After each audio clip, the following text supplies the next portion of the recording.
Olá pessoal, sejam muito bem-vindos ao nosso canal Comportamento Cristão.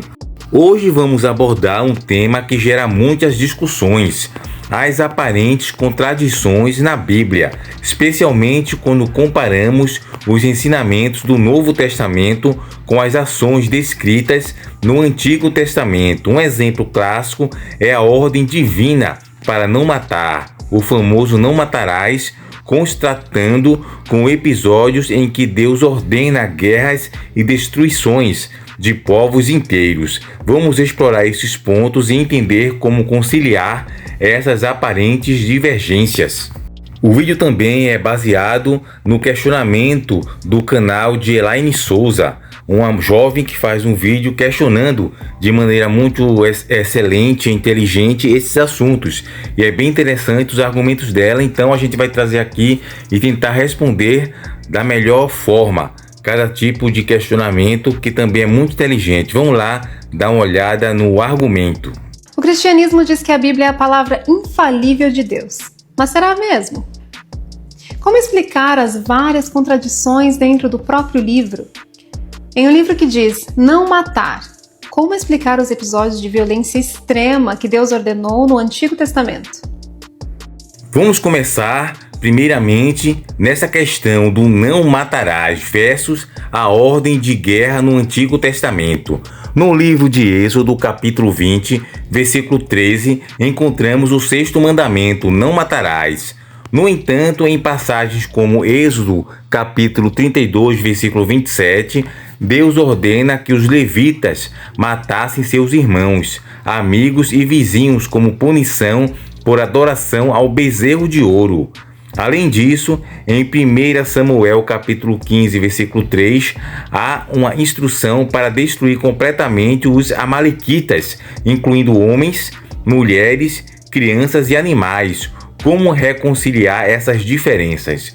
É importante compreender que o termo hebraico traduzido por matar no mandamento original refere-se a assassinato injusto, ou seja, tirar a vida de alguém de forma ilícita e imoral.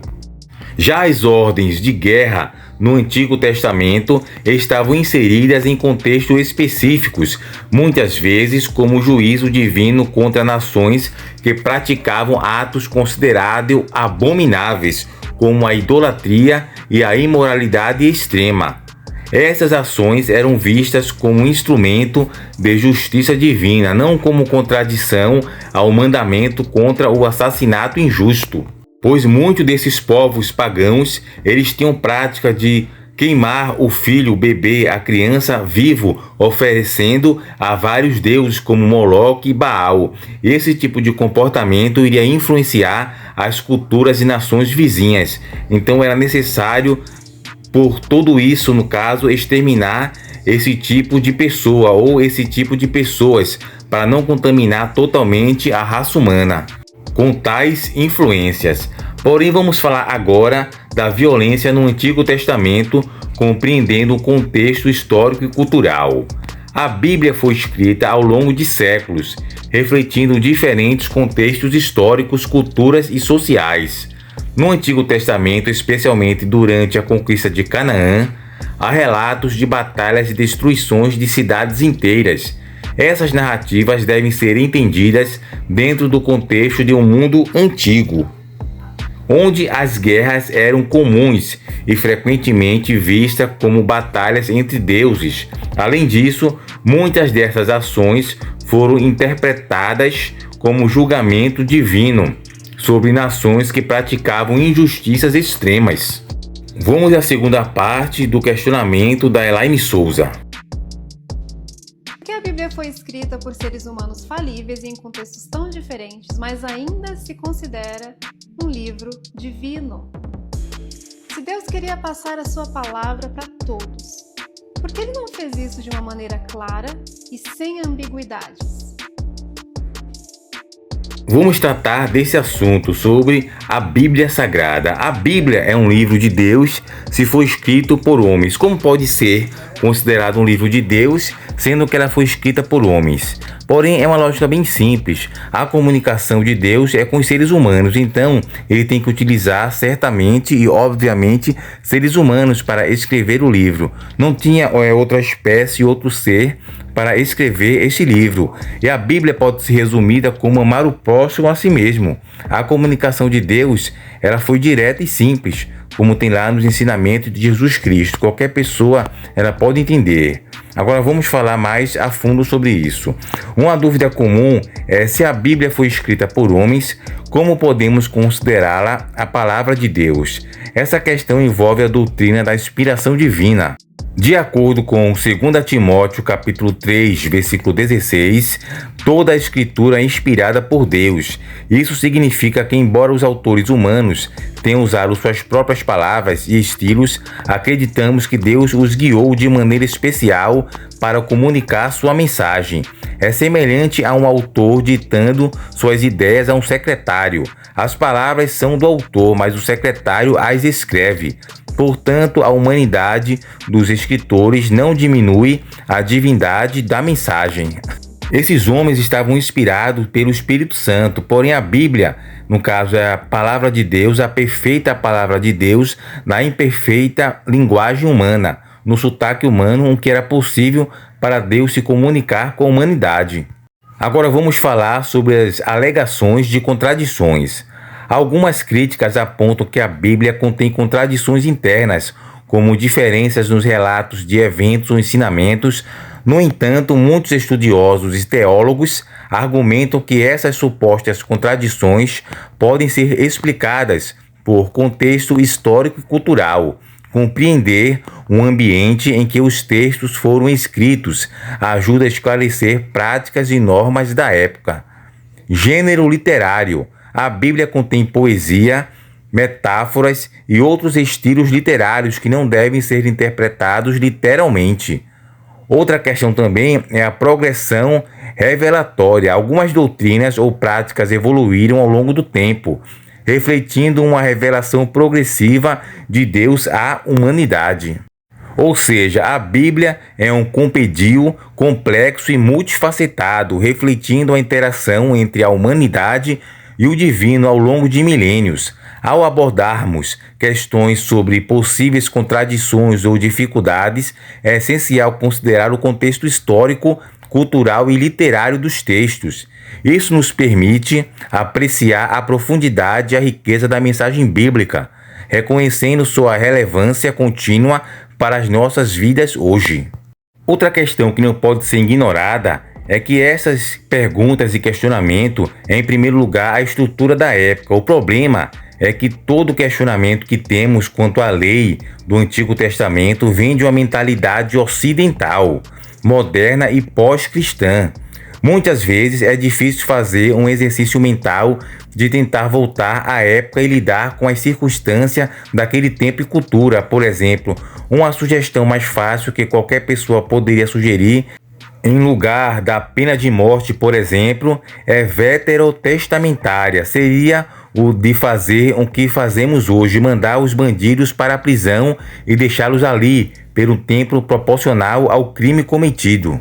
Outra questão também que alguns ateus falam muito é sobre criminalizar Deus. Porém, Deus é o autor da vida. Então, no caso, ele pode exterminar com todas as pessoas da terra sem nenhum tipo de culpa, pois ele não deve satisfação a ninguém. Se a partir do momento que eu digo que há um Deus, que há Deus, ele tem como fazer tudo, pois ele criou tudo. Então, criminalizar Deus é o primeiro passo, ou vitimizar os cananeus, por exemplo. A gente pode tirar exemplo da questão dos cananitas.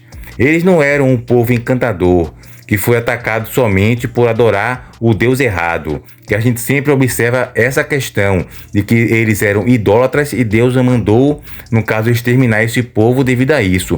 Mas essa não é o único motivo. Essa visão completamente distorcida dos fatos violenta a inteligência de qualquer estudioso daquelas culturas, além de distorcer de forma mais grosseira ainda mais o texto sagrado. Até porque a Bíblia, em momento nenhum, diz que o motivo que levou os cananeus a morrerem foi por adorarem a deuses errados. Se esta fosse a razão, por que Deus não mandou Israel exterminar o mundo inteiro da época? Até porque a maioria das pessoas naquela época adoravam a deuses estrangeiros, já que todos os outros povos também adoravam a falsos deuses. A razão, porém, da ordem divina de destruição ser específica para os cananeus foi para que não vos ensinei a fazer conforme a todas as suas abominações que fizeram a seus deuses, e pecais contra o Senhor vosso Deus. Isso está em Deuteronômio, capítulo 20, versículo 18. Ou seja, o foco em questão não era a adoração aos falsos deuses, mas as abominações que eles praticavam em nome destes falsos deuses. Existiam milhões de pessoas naquela época que adoravam falsos deuses, porém não chegavam àquele nível de crueldade dos cananeus. E mesmo assim, Deus jamais mandou destruir estas outras nações. O fato era que os cananeus foram punidos pelas suas maldades, não pela opção religiosa de qual Deus seguir ou não. Não era só o motivo deles adorarem a outros deuses, os falsos deuses. Eles não eram os mocinhos da história, eles eram os verdadeiros vilões. Como, por exemplo, outros grupos, os narcisistas, os nazistas e etc. O paralelo mais próximo às cidades cananitas é certamente Sodoma e Gomorra. Naquelas cidades, também condenadas por Deus à destruição, a imoralidade, a devassidão e a perversão sexual chegaram a tal ponto que os homens dali não conseguiam ficar sem abusar sexualmente de qualquer outro homem que visitasse aquela terra ou estivesse passando por ali de viagem. Isso está em Gênesis capítulo 19, versículo 5. Tanto em Canaã como em Sodoma, o liberalismo chegou a tal ponto que ninguém tinha mais nenhum pudor. A homossexualidade, a zoofilia, o incesto, o estupro e a prostituição eram considerados normais e era simplesmente impossível tentar levar uma vida decente em meio a um povo tão ímpio, que não seguia nenhum princípio moral. Uma intervenção sobrenatural era totalmente necessária. Mesmo assim, é impressionante a benignidade e longanimidade e a misericórdia de Deus ao longo de todo o processo. Mesmo quando o juízo tinha que ser executado, vemos isso no próprio relato da destruição de Sodoma, numa interessante conversa entre Deus e Abraão. Sem falar também que a ordem que Deus deu a Israel a princípio não era que eles exterminassem os cananitas, mas que os expulsassem da terra. Canaã estava sendo dada a Israel, a quem Deus havia retirado do Egito. Se as tribos cananitas, vendo os exércitos de Israel, tivessem simplesmente escolhido fugir, ninguém teria sido assassinado. Afinal, não havia nenhuma ordem para perseguir e abater as pessoas cananitas. É, portanto, completamente errônea a caracterização da ordem de Deus a Israel como uma ordem para cometer genocídio. Em vez disso, era em primeiro lugar uma ordem para expulsar as tribos do território e ocupá-lo. Somente aqueles que permanecessem deveriam ser completamente exterminados. Não havia necessidade de que todos morressem nessa situação. Então, seu objetivo não era o de matar e sim de expulsar da terra, porque pessoas foram mortas e porque há os relatos onde Deus manda matar. Esses relatos, obviamente, se relacionam não a todo o povo, mas sim àqueles que se recusaram a fugir, ou seja, aos que quiseram ir à guerra contra os israelitas. Em uma guerra era normal os civis fugirem ou ficarem para trás, enquanto os militares vão à batalha. Então a ordem de Deus basicamente era: mate qualquer um que lutar contra vocês. Isso não é absolutamente nada diferente da regra que regeu qualquer guerra na história da humanidade. Mais uma vez, temos que frisar que se alguém se opõe a isso, terá que se opor também a todas as guerras onde os soldados receberam ordem de matar qualquer um que lutasse no outro lado, incluindo as guerras legítimas, que comumente se crê que foram necessárias, dentre as quais destaquei a guerra contra os nazistas, por exemplo. E falamos que dentro desse contexto e conceito, a guerra contra os cananeus também era necessário e justificável. Porém, os ateus também podem falar sobre as crianças. Mas Deus não mandou matar as crianças?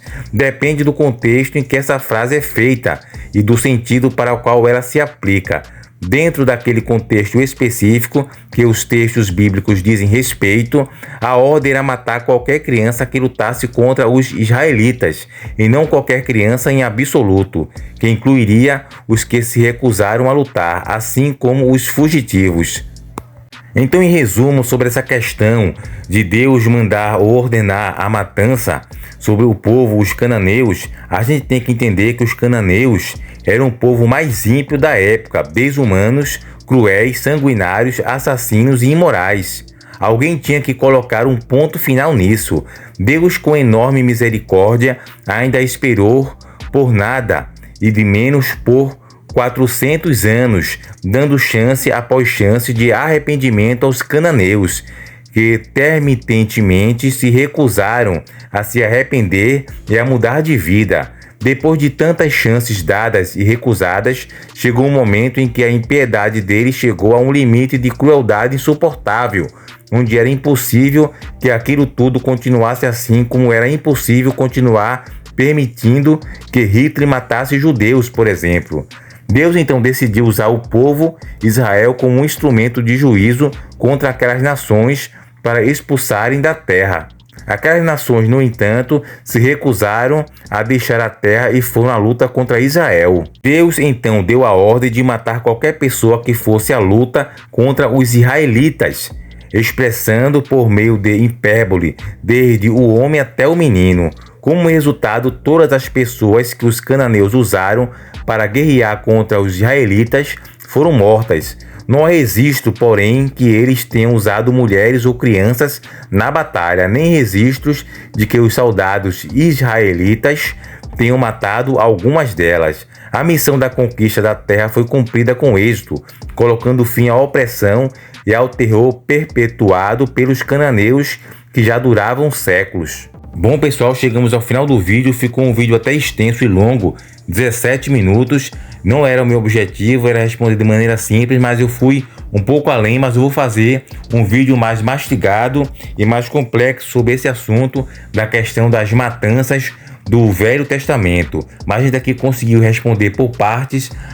No caso, a garota moça que fez o vídeo, Elaine Souza, um questionamento até interessante, e é normal que muitos ateus e pessoas tenham dúvida e queiram questionar. Não é nada errado questionar, e muitas vezes também alguns pensam que a religião acaba impedindo a pessoa de questionar. A religião, as denominações, eu até concordo que elas podem inserir isso, no caso, para a pessoa não questionar os fatos da religião, mas a Bíblia, ela não ensina isso. Ela sim, no caso, motiva as pessoas a questionar tudo o que ela estuda. Até mesmo a Bíblia é um livro para ser questionado e estudado.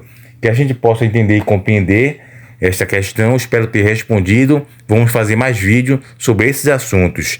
Fiquem todos com Deus e até o próximo vídeo.